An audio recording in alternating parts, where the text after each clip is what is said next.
Bismillah, hari ini Sabtu 5 Januari 2013 akan kita jawab beberapa pertanyaan yang tertulis di dakwah Tauhid, yang mana pertanyaan yang ke-14 dari Fatimah Az-Zahra, yang mana dia menanyakan tentang hukum penghasilan dari menyanyi dan juga tentang uang yang dihasilkan untuk naik haji sah apa tidak, dan juga hukum menabuh alat-alat musik.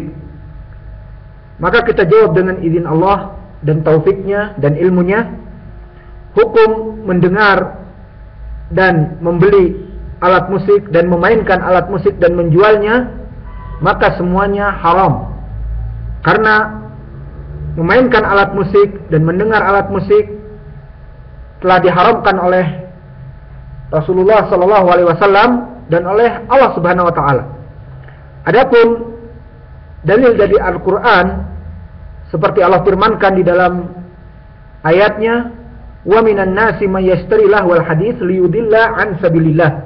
Maka di antara manusia ada yang membeli ucapan-ucapan yang melalaikan dari zikir-zikir kepada Allah dan dari jalan yang hak, jalan Allah yang hak. Ditafsirkan ayat di dalam ayat ini, makna lahwal hadis, ucapan yang melalaikan, adalah berkata Imam Ibnu Mas'ud, huwa wallahil ghina, demi Allah yang diinginkan lahwal hadis itu, ucapan yang melalaikan itu yang dibeli oleh manusia-manusia itu adalah al-ghina, yakni musik dan alat-alat musik.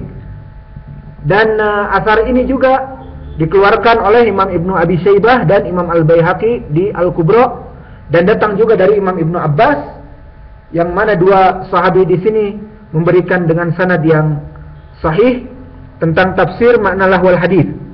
Maka ini dalil dari ayat Al-Quran dengan tafsir as-sahabah. Adapun dalil dari hadis dikeluarkan oleh Imam Al-Bukhari tapi mu'allaqan, menggantung, dari Hisham ibn Ammar, dari Sadaqah ibn Khalid, haddatsana Abdurrahman ibn Yazid ibn Jabir, haddatsana Atiyah ibn Qais al-Kilabi, haddatsana Abdurrahman ibn Ghanmin al-Ash'ari, haddatsani Abu Amir atau Abu Malik al-Ash'ari, wallahi ma kadzabani, sami'a an-nabiy sallallahu alaihi wa ala alihi wasallam yaqul,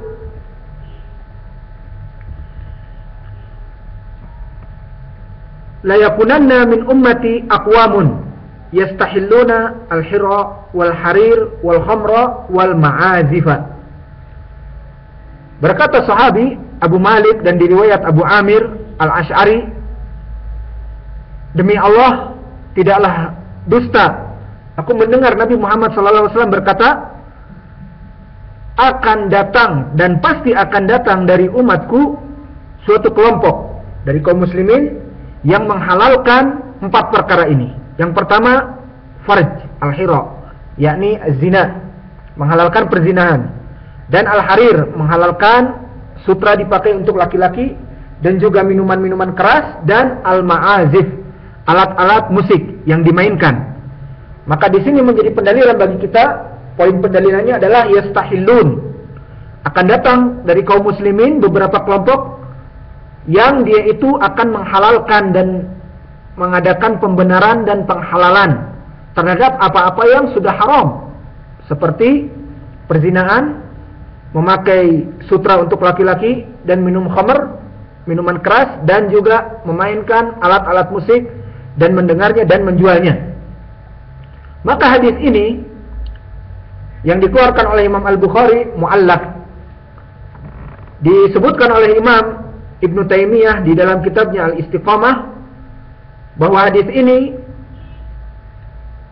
sahih, yang dikeluarkan oleh Imam Al-Bukhari meskipun mu'allaq tetapi datang dengan sigat yang jazm, qala, bukan qila, maka masuk kepada syaratnya yang sahih. Maka dari sini kita lihat ada jalan lain yang mendukung kepada hadis yang mu'allaq tersebut, di mana dikeluarkan oleh Imam At-Tabrani dari Musa ibnu Sahal Al-Juni, dan dia itu thiqatun hafidh. Dan juga dikeluarkan oleh Imam Al-Ismaili di dalam Al-Mustakhraj dari Al-Hasan ibni Sufyan Al-Khurasani, yang kedudukannya juga hafidun sabtun. Dan juga Imam Ibn Hibban dikeluarkan di sahihnya dari Al-Husain ibni Abdullah Al-Qattan, dan dia itu thiqatun hafidh. Maka dari 3 perawi yang di atas thiqah ini, yang derajatnya thiqatun sabtun, hafidun dan sebagainya, semuanya meriwayatkan dari Hisham ibnu Ammar, haddatsana Sadaqah ibnu Khalid, dan seterusnya sesuai sanad yang dikeluarkan oleh Imam Al-Bukhari. Maka dari sini hadis ini menjadi hadis yang sahih. Meskipun di sini misalnya Imam Al-Bukhari tidak mendengar dari Ammar, Hisham ibnu Ammar dikarenakan mu'allaq, tetapi telah diikuti oleh Musa ibnu Sahal dan juga Al-Hasan ibnu Sufyan Al-Khurasani dan juga Al-Husain ibnu Abdullah Al-Qattan, yang ketiganya di atas derajat thiqah, semuanya meriwayatkan dari Hisham ibnu Ammar dalam keadaan bersambung, muttasil. Dan selain itu ada jalan lain dari Abu Dawud, dari jalan yang baru. Haddatsana Abdul Wahab ibn Najdah, haddatsana Abdul Wahab ibnu Najdah, haddatsana Bishr ibn Bakar, akhbarana Abdurrahman ibnu Yazid ibnu Jabir, dan disampaikan kepada sahabi dengan sanad dari Al-Bukhari. Maka dari jalan-jalan di sini menyatakan bahwa hadis ini sahih kepada Nabi Muhammad SAW tentang pemberitahuan akan ada dari kaum muslimin yang mencari pembenaran dan penghalalan dari apa-apa yang diharamkan, dan salah satu poinnya di situ adalah al-ma'azif, penghalalan alat-alat musik yang diharamkan. Namun sayang, ada satu dari ulama yang dia itu mempunyai zillah, mempunyai kesalahan, di mana dia mendhaifkan hadis yang dikeluarkan oleh Imam Al-Bukhari tadi, di mana dia menyatakan wa hadza munqati' lam yattasil, dan ini adalah terputus karena Al-Bukhari tidak mendengar dari syekhnya Hisham ibnu Ammar. Maka tidak sahih permasalahan hadis tentang haramnya memainkan alat musik dan menjual alat-alat musik. Maka fatwa dari Ibnu Hazm di sini di dalam kitabnya Al-Muhalla tentang penghalalan musik dan alat-alat musik, itu adalah fatwa yang takalluf, fatwa yang dipaksakan. Karena apa? Karena dia mendhaifkan riwayat yang dikeluarkan oleh Imam Al-Bukhari saja, di mana Bukhari tidak mendengar dari Hisham ibnu Ammar. Baik, bagaimana dengan riwayat lain? Riwayat yang dikeluarkan oleh Imam Tabrani, Al-Ismaili dan Ibnu Hibban dari 3 perawi yang thiqat, bahkan di atas thiqatun hafidun, seperti Musa ibnu Sahal dan Al-Hasan ibnu Sufyan Al-Khurasani dan Al-Husain ibnu Abdullah Al-Qattan. Maka apa pertanggungjawaban Ibnu Hazm untuk mendhaifkan mereka semua? Padahal mereka itu dalam keadaan yang thiqat dan muttasil. Dan begitupun jika kita mengikuti Ibnu Hazm, maka bagaimana dengan riwayat yang baru yang dari Imam Abu Dawud di dalam sunannya, dari Abdul Wahab ibnu Najdah yang dia itu thiqah, dari Bishr ibni Bakar dan dia juga thiqah. Mana pertanggungjawaban Ibnu Hazm terhadap jalan yang lain ini? Dan juga bagaimana pertanggungjawaban Ibnu Hazm terhadap tafsir ayat lahwal hadis, ucapan-ucapan yang melalaikan yang di ayat tadi yang ditafsirkan oleh Imam Ibnu Mas'ud dan Ibnu Abbas, bahwa itu adalah musik dan alat-alat musik. Maka kita katakan fatwa Ibnu Hazm dalam pendhaifan hadis tentang musik tidak benar. Maka yang benar adalah pengharamannya. Dan minal asaf juga diikuti oleh pengekor dari fatwa yang salah para ulama ini oleh Ad-Duktur Yusuf Al-Qardawi, yang mana Ibnu Hazm di saat dia mendhaifkan dan dia dalam keadaan seorang muhaddits, mempunyai ilmu di bidang hadis dan di bidang ilmu usul dan di ilmu fikih, dan kesalahan dalam berijtihad, maka kita katakan salah. Tetapi Yusuf Al-Qardawi minal asaf dia tidak mempunyai ilmu dan dia mendhaifkan dikarenakan mengekor kepada Ibnu Hazm dan juga untuk membela pengagum-pengagumnya, fansnya dari Ikhwanul Muslimin, yang mana kelompok Ikhwanul Muslimin mereka kebanyakan menghalalkan dakwah dengan segala cara. Yang penting berdakwah. Dan wasail dakwah itu adalah wasail yang ijtihadiyah, bukan tauqifiyah. Maka mereka berdakwah dengan anasyid yang ada musiknya, ada dufnya, ada gendangnya dan sebagainya. Dan bahkan dibikin masrahiyat, sandiwara-sandiwara yang ada musiknya dan sebagainya. Maka Yusuf Qaradawi pun menyatakan di zaman sekarang ini bahwa musik itu adalah halal. Dan orang yang mendengar alat musik kembali kepada niat, katanya. Jika niatnya untuk bermaksiat maka berdosa. Tapi jika ingin melelahkan pikiran, hati dan sebagainya, ataupun untuk berdakwah seperti Ikhwanul Muslimin, maka ini tidak apa-apa. Maka kita katakan fatwa tersebut batil dari hadis-hadis yang telah kita sebutkan jalan-jalannya. Dan kita di sini juga akan insaf di dalam permasalahan hadis-hadis tentang musik. Kita katakan memang ada juga hadis-hadis yang dhaif dan bahkan dhaif jiddan dari permasalahan pengharaman musik. Seperti dikeluarkan oleh Imam At-Tirmidzi dari Abi Umamah. Berkata Rasulullah sallallahu alaihi wa alihi wasallam, "La tabta'u al-mughanniyat wa la tashtaruhunna wa la tu'allimuhunna wa la khaira fi tijaratin fihinna wa thamanuhunna haram." Maka tidak boleh menjual musik-musik dan kaset-kaset video tentang permasalahan musik, dan juga tidak boleh membeli alat-alat musik dan juga mengajarkan ilmu-ilmu tentang pelajaran musik, dan juga tidak ada kebaikan dalam bisnis musik. Dan bahkan uang yang dihasilkan dari menjual semua alat-alat musik ataupun CD-CD yang telah jadi musik dari album-album para penyanyi, hukumnya haram.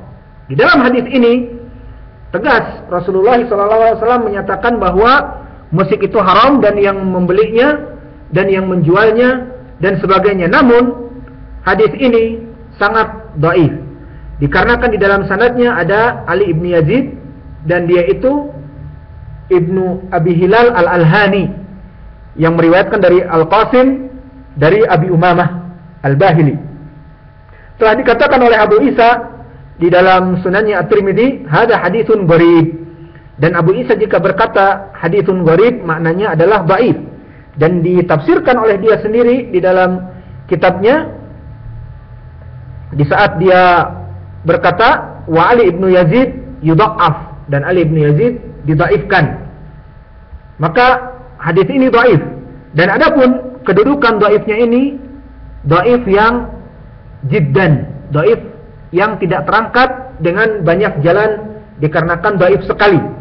Karena Ali ibn Yazid Al-Alhani telah dijarah dengan syadid oleh para ulama ahlu jarhi wa ta'dil.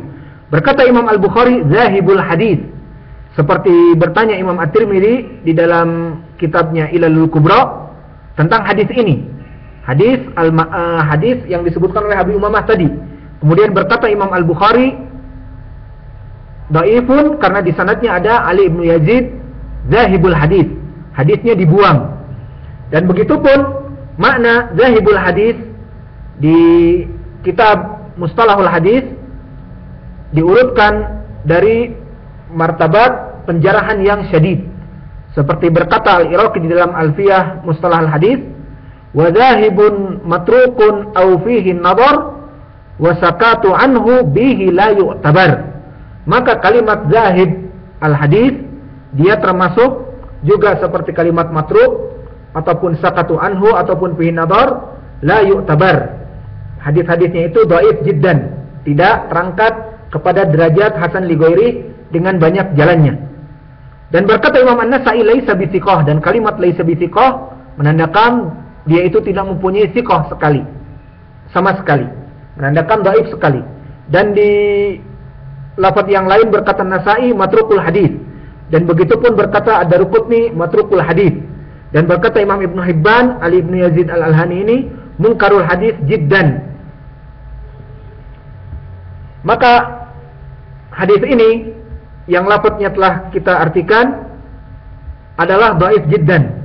Adapun Syekh Al-Albani rahimahullah telah mensahihkan di dalam As-Sahihah.